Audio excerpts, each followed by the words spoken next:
Bread halwa பாருங்கள் எவ்வளோ இது ஒரு இனிப்பாக இருக்குது பாருங்கள்.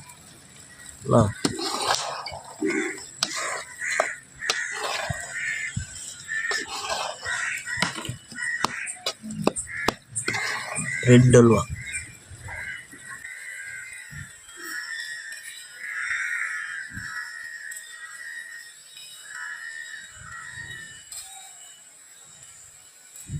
வச்ச முந்திரி திராட்சை,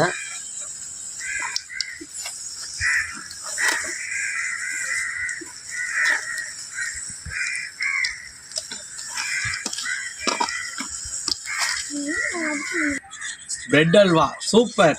மாஸ்டர் வில்லேஜ் குக்கிங் சேனல்லேருந்து அழகாக சூப்பராக நம்மளுக்காக செஞ்சு கொடுத்துருக்காங்க. சூப்பராக இருக்குது. எல்லோரும் மாஸ்டர் வில்லேஜ் குக்கிங்கை சப்ஸ்கிரைப் பண்ணுங்கள், லைக் பண்ணுங்கள், கமெண்ட் பண்ணுங்கள். உங்களோட ஆதரவை உங்களுக்கு தெரிவிங்க. செம்மையாக இருக்குது.